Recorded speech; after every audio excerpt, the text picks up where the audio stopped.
as the headliner of the year. That is in lieu that we did not make it sa Best DJ Award.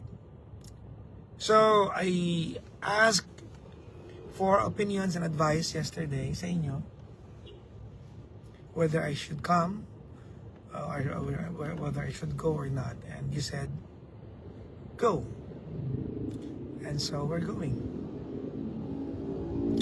So yun, I'm driving. I'm supposed to be coming over or going over there to the VP Choice Awards with the daughter. Kaya lang, dahil biglaan ako sinabihan, there was no time for her to prepare for anything white. So am I. Wala rin akong white. May extra akong dala na white. I don't know kung magbibihis ako para makapag-white.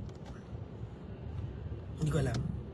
Tumawag din yung mama ko kanina, si mother. Sabi niya, hello nak, pupunta ka ba? Sabi ko, yes, good.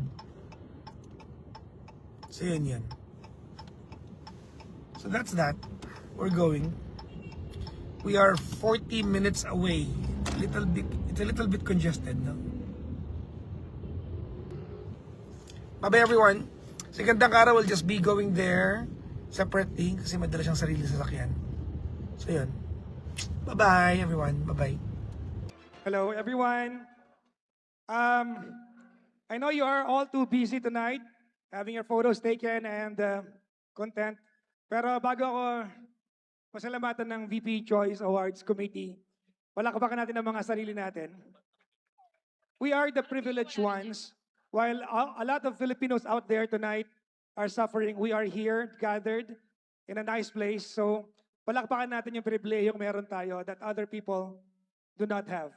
Maraming salamat, VP Choice Awards. I understand this is a new category that I'm a part of. Konting kwento lang. January this year, I left radio.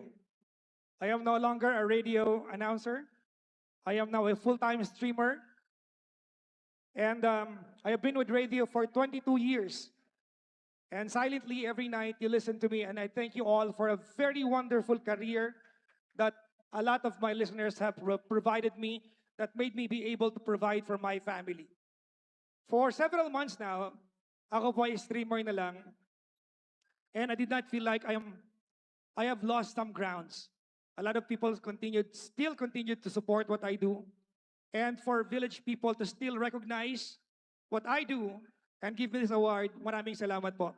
Ang award na to ay hindi po award ng tumatanggap. Ito po ay award ng mga taong bumoto sa atin, for those people who were able to shell out their resources to vote for us. Award nila to. This should make us so humble and I thank you all for that. Maraming salamat. Gusto ko lang po mag-shout out sa mga tao ng POS, PAWS. Palakpakan nyo naman sila. Yung nagdala ng dogs kanina. I mean, if there is anything monumental tonight, kayo po yun. Thank you for doing it for the animals. Maraming salamat everyone. Thank you and congratulations to all. Hi, good evening, everyone. I'm DJ Kara. I may have recently said goodbye to the airwaves, but my heart stays with my listeners, with my fans, with my supporters. You are the best part of my job. So thank you for all the love and support. And of course, maraming salamat po sa VP Choice Awards for this once again. Salamat po!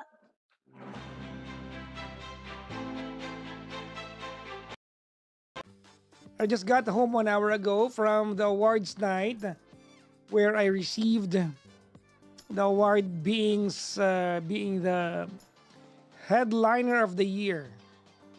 Thank you. I got you. Pero award nyo to. Kayo yan. Hindi ko award yan. Sa lahat po ng mga bumoto, mga cardiac fans na nagwala, pinaglaban ako. Hindi natin nasungkit yung best male DJ, no? Alam nyo, never ako na-pressure sa mga ganitong awards night until pinaglalaban yun. So parang, na pa-pressure na rin ako. Parang ganap na rin sa akin. Although, mas masayang award sa akin yung magkakasama tayo gabi-gabi. Yun na yun. Ayak tuloy ako. Charot, hindi. Mas okay na ako na nanood kayo dito. Diba? Sa akin gabi-gabi. Si Gandang Kara pang nanalo ng best female DJ and well, oddly enough, kalagay pa rin doon na DJ Gandang Kara of Energy FM.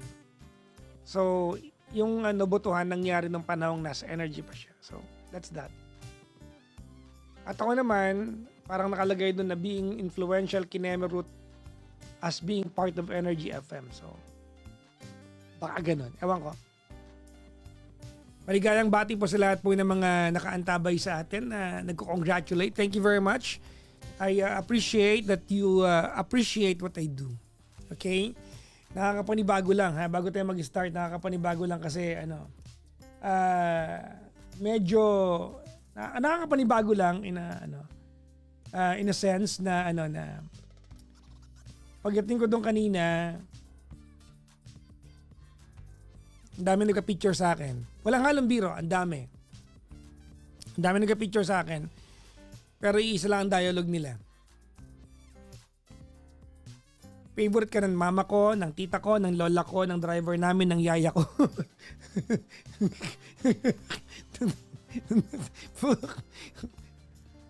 kailangan sabihin nila yon, no? Oo. Yun lagi, no? Favorite ka ng nanay ko, ng papa ko, ng tito ko, ng tita ko, ng driver namin, ng yaya ko, ng grandmother ko, ng lolo ko, as in, may kadugtong laging ganun. Pero, di ba, may nagka-picture din sa akin na medyo walang sinabing ganun. Oo. May edad na kasi. Ang sabi lang niya, ikaw lang ang kilala ko dito kasi batchmate kita. Sabi ko, ay! Ha? Medyo isara mo yung bibig mo, ha? Medyo isara mo. Pwede ba next time gano'n na lang favorite kita? Huwag niyo na lagyan ng nanay ko, tatay. Oo, hanggang doon na laang. Ay pusa, ay naisiya. Maaga ako ngayon matatapos. Ulit. Last night nakatatlo tayo na. But I think right to that tonight, it's a little bit earlier. Kasi bukas, mga kaibigan, meron kaming shoot ni Gandang Kara. Anyways, mga kaibigan, hindi lang isa, pero marami na po ito na nag-PPM sa akin that there's another account on TikTok that's practically a copy of what I do. Alright?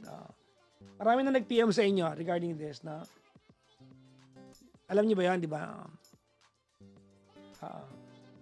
Practically a copy. No? Tapos nakalagay doon,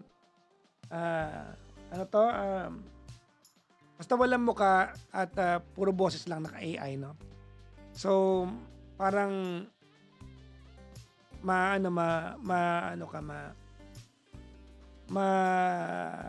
you are going to be fooled na ako yun. No? Number one, it's written there. Nakita ko na may account niya. Dami nagpadal sa akin nito eh. Nakalagay doon sa account niya na inspired by. So, marami po sa inyo ang nagpi-PM sa akin, report ko. Hindi natin i-report 'yun kasi unang-una po nakalagay naman inspired by. So, kung katunog ko lang, wala namang copyright yung part na yun. Okay lang 'yun. Siguro pag dumating yung time na nagpanggap na siyang ako talaga siya, then we do something about it. Pero hanggat nakalagay inspired, hindi man para pag na. Hayaan nyo, karir niya yan eh. Hindi natin gaanong yun, ha? Oo. Okay? Nangyari na dati yan. Merong inspired ng programa ko. Nagla-live sa TikTok. Hindi pa ako active sa TikTok noon. So nag-PPM sa akin yon. Sabi ko, walang problema dyan. Huwag ka lang gagawa ng political stand at mamimisinterpret ng mga tao na sa akin galing. Kasi nangyari na dati yan. Okay naman siya. Okay lang yon, guys. We wish them luck. Diba? It's not something that kilala nyo naman ako eh. At makakarating naman sa akin kung nagpanggap siya ako. Pero the fact na inspired by me lang, okay lang yun. We do not have to be punitive sa part na yan. Yan, no? Pero kapag ginagaya na tayo, ginaya pati username mo, actually yun yung problema doon, no?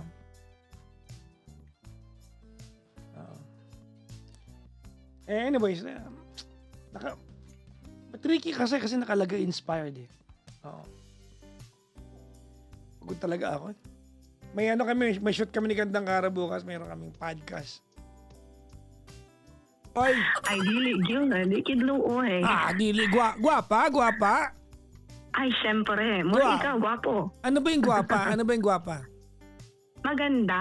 Para Ano? si DJ Kara. Dapat sabihin mo yan kay Kara. Gwapa ka, ayok ka. Gwapa kaayo, gwapa kaayo. Ah, Oo. Sinabihan ko siya ng gwapa, no? Sabi niya sa akin, oh, ikaw, sabi niya, ikaw, sabi niya, lami. Ano yung lami? sarap mo daw. Hindi, masarap pakinggan. Hindi ako masarap.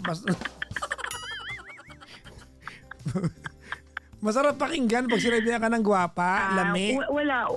Wala eh. Wala kasi siyang karugtong. So, dapat may karugtong yun. Ano ba? Paano ba dapat sabihin yan? Paano sabihin? Kung yun yung meaning niya, yung context niya na masarap pakinggan, dapat sinabi niya, ay, lami, paminawon. Ayon, lami, paminawon. Lami kaayo.